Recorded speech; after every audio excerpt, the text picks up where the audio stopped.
centuries of searching through medieval records, historians have found no definitive proof of a Robin Hood living in Sherwood Forest during the supposed time period.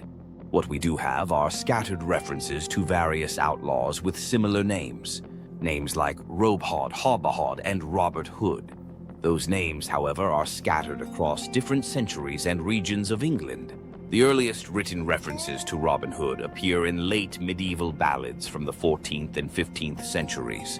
But these stories were already treating him as a legendary figure rather than recent history. Even more intriguingly, the original ballads depict Robin not as the noble Saxon fighting Norman oppression, but as a yeoman, essentially middle class, who was just as likely to rob from poor priests as wealthy abbots. The rob from the rich, give to the poor charitable aspect that defines modern Robin Hood. That's actually a much later addition to the legend, popularized centuries after the original stories. The medieval Robin was more of a violent outlaw, seeking personal revenge than a social justice warrior. This transformation of Robin Hood from a possibly fictional medieval bandit into the heroic freedom fighter we know today says more about what each era wanted from their heroes than about any historical reality. Robin Hood stands as perhaps the most enduring folk hero in English literature. For over 700 years, his story has captivated audiences across the globe, inspiring countless books, films, television series, and stage productions. Yet, beneath this beloved legend lies one of history's most perplexing mysteries. Who was Robin Hood, really? Before we start, if you happen to enjoy this video and find value in it, I would greatly appreciate it if you left a like, so that more people may be able to find it. Additionally, if you don't want to miss out on more videos, why not subscribe?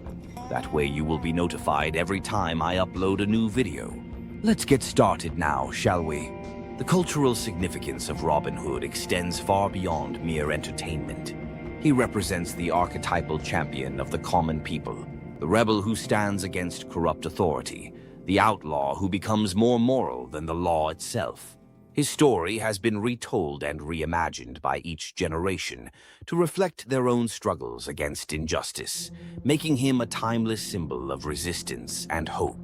But here's where the mystery deepens. Despite his massive cultural footprint, historians have spent centuries searching for the real Robin Hood with frustratingly little success. Medieval records that should contain traces of such a notorious outlaw remain largely silent. Court documents, tax rolls, and chronicles that meticulously recorded the lives and crimes of other outlaws offer no clear evidence of our legendary hero.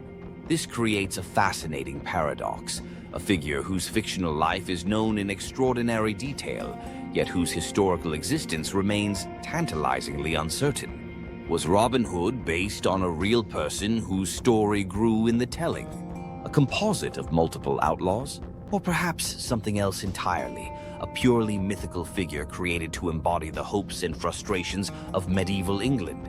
The quest to solve this mystery takes us deep into the shadowy world of medieval England.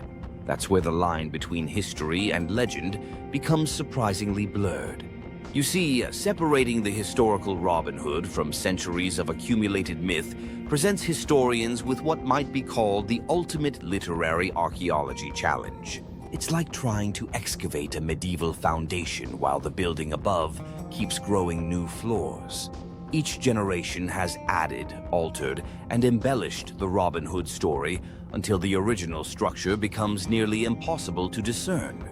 The Robin Hood we think we know is actually a composite character built up over 700 years of storytelling. The medieval ballads present one version, a yeoman outlaw focused on personal vendettas against corrupt officials. The Renaissance added romantic elements and elevated his social status. The Victorian era transformed him into a dispossessed Saxon nobleman fighting Norman oppression. The 20th century gave us the swashbuckling Hollywood hero, while modern interpretations have made him everything from a socialist revolutionary to a psychological study in trauma and revenge. Each layer reflects the values, concerns, and political climate of its time, rather than any historical reality. This creates what historians call interpretive drift. That's where a story gradually moves further from its origins with each retelling. Medieval record-keeping, while extensive for its time, focused primarily on legal transactions, tax collections, and official court proceedings. Outlaws, by definition, operated outside these systems. If a historical Robin Hood existed, he would likely have been a minor figure, perhaps a petty criminal or local rebel whose exploits were too small-scale to warrant detailed chronicle coverage. Yet the absence of records creates its own problem. Negative evidence can't definitively prove non-existence. Medieval England was full of undocumented people whose lives left no paper trail. A real Robin Hood could have lived and died without leaving the kind of historical footprint modern researchers expect. Complicating matters further, Robin and Hood were common medieval names and nicknames. Variations like Robert, Robin, Hob, and Robin appear frequently in records, often attached to surnames like Hood, Hod, or Wood. This creates false positives. Researchers find numerous Robin Hoods in medieval documents, but determining which, if any, might be connected to the legend becomes nearly impossible. The search for the historical Robin Hood has produced numerous candidates, each supported by circumstantial evidence, but none definitively proven. Some historians point to Robert Hod of York, mentioned in court records from 1226 to 1227. Others favor Robert Hood of Wakefield, who appears in documents from the early 14th century. Still others argue for completely different figures from various time periods and locations. This multiplicity of candidates actually illustrates the core problem. If Robin Hood was based on a real person, that person was likely unremarkable enough that multiple individuals could plausibly fit the basic profile. What makes the Robin Hood puzzle particularly complex is understanding how historical figures become legendary ones. Medieval audiences didn't distinguish between history and story the way modern readers do. Ballads were entertainment, not documentary evidence. A minor outlaw's exploits could be exaggerated, combined with stories of other criminals, and enhanced with supernatural or heroic elements without anyone considering this falsification. The process resembles a medieval game of telephone played across centuries, where each storyteller adapted the tale for their audience, gradually transforming a possible petty criminal into the noble hero we recognize today. This transformation process means that even if we discovered definitive proof of a historical Robin Hood tomorrow, that person would likely bear little resemblance to the character who has captured our imaginations for over 700 years. The legend has become far more powerful and culturally significant than any historical figure could ever be. Over the centuries, the legend of Robin Hood evolved, layer by layer, until it became something greater than any one man. That's the power of stories. They grow, they transform, and sometimes they become collectible. And if you're someone who appreciates legendary tales and the thrill of collecting, you'll want to check out my affiliate partner, Dragonscale. The earliest surviving reference to Robin Hood appears not in a grand chronicle or court record, but in a single tantalizing line from William Langland's Piers Plowman, circa 1377. The character Sloth confesses, "I can rhymes of Robin Hood and Randolph Earl of Chestery." That suggested that Robin Hood ballads were already popular entertainment by the late 14th century. Crucially, this treats Robin as an established legendary figure, not recent history. But this raises an immediate question. If Robin Hood stories were already well known by 1377, when did they actually begin? The answer takes us into the murky world of medieval record-keeping and the social upheaval of 13th and 14th century England. To understand Robin Hood's possible origins, we must first grasp the chaotic conditions that could have produced such a figure. Medieval England, particularly from 1200 to 1350, was ripe for the kind of social banditry that Robin Hood represents. The period following the Norman conquest saw increasing tensions between Norman overlords and Saxon subjects. though by the 13th century this divide was less about ethnicity than about class. More significantly, England was experiencing rapid administrative changes under kings like John and Henry III. New taxes, expanded royal forests, where hunting was forbidden to commoners, and increasingly complex legal systems created numerous opportunities for conflict between authorities and local populations. The institution of royal forests is particularly relevant to Robin Hood's story. By the 13th century, nearly one-third of England had been designated as royal forest, including Sherwood. These weren't necessarily wooded areas, but regions where special forest law applied, often superseding local customs that had governed communities for generations. Violating forest law by hunting deer, cutting wood, or even grazing animals could result in severe penalties, creating a class of accidental outlaws who found themselves on the wrong side of increasingly complex regulations. The most intriguing early candidate appears in the Yorkshire Pipe Rolls, government financial records that tracked debts and legal proceedings. In 1225, a Robert Hood is listed as owing money to the court. By 1227, the same debt is transferred to Hobbaird, a nickname that could easily derive from Robert Hood. Most significantly, his chattels, personal property, were confiscated, suggesting he had fled justice and been declared an outlaw. The timing is compelling. This places a Robin Hood in Yorkshire during the reign of Henry III, when royal forest policies were particularly oppressive. However, the records provide no details about his crimes or ultimate fate, leaving historians to speculate about connections to the legend. Another strong candidate emerges from court records in Wakefield, Yorkshire. This Robert Hood appears as a tenant farmer who became involved in the political upheavals surrounding Edward II's reign. He's documented as supporting Thomas, Earl of Lancaster, in his rebellion against the king, a rebellion that ended in Lancaster's execution in 1322. What makes this candidate particularly interesting is the timing. His documented disappearance from records coincides with the aftermath of Lancaster's defeat. That's when many rebels fled to become outlaws. Additionally, Wakefield is geographically close to Barnsdale Forest, which features prominently in early Robin Hood ballads alongside Sherwood Forest. Some historians have proposed that Robin Hood represents not a single individual but a composite based on real outlaw gangs. The Foleville family of Leicestershire operated as gentlemen bandits during the 1320s to 1330s, robbing officials and wealthy travelers while maintaining connections to local nobility. Their exploits were well documented and bear striking similarities to later Robin Hood stories, including the selective targeting of corrupt officials and the maintenance of a code of honor among the gang. Perhaps most intriguingly, medieval records show that Robahod or Rabenhod became a generic term for an outlaw. Court records from various locations mention individuals described as Robahod, suggesting the name had become synonymous with banditry itself. This linguistic evolution implies that Robin Hood stories were already influencing how people conceptualized outlawry. The legend was shaping reality rather than merely reflecting it.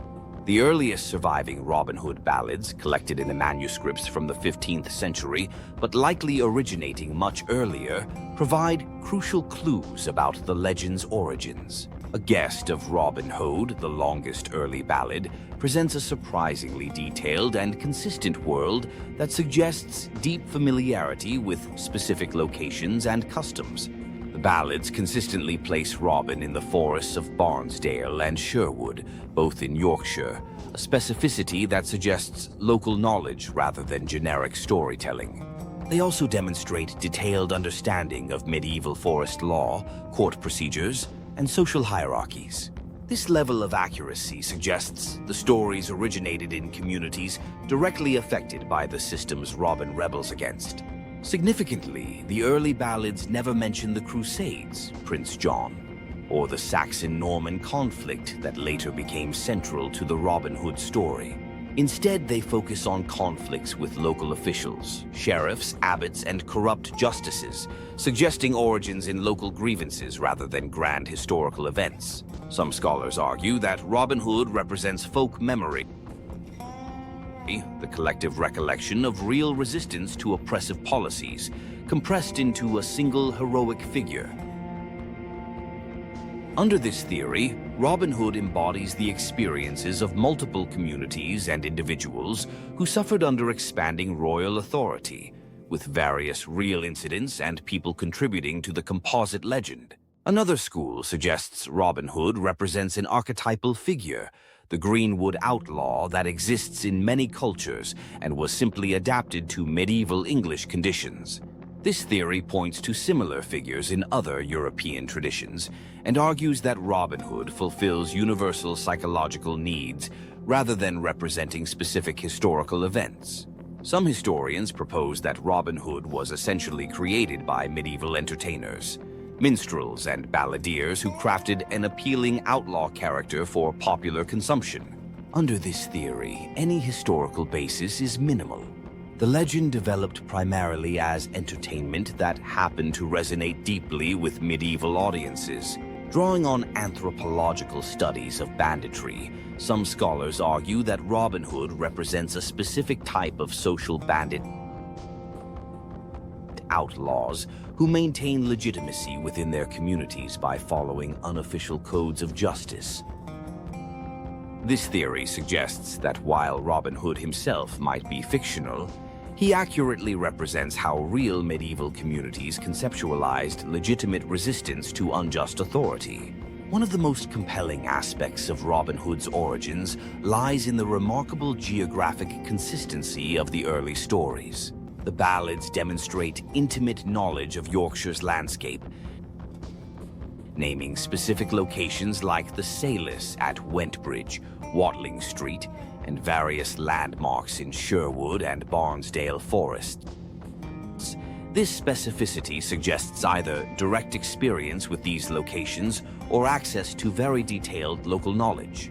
Archaeological and historical research has confirmed many of these references,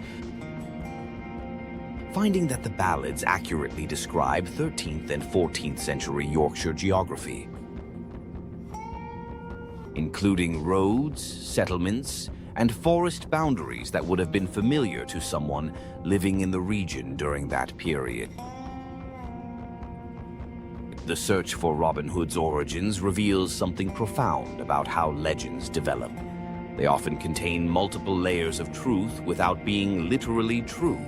Robin Hood likely represents a combination of factors: real outlaws whose stories inspired the legend, genuine social conditions that made such stories resonate, and the creative power of medieval storytelling to transform local grievances into universal symbols of justice.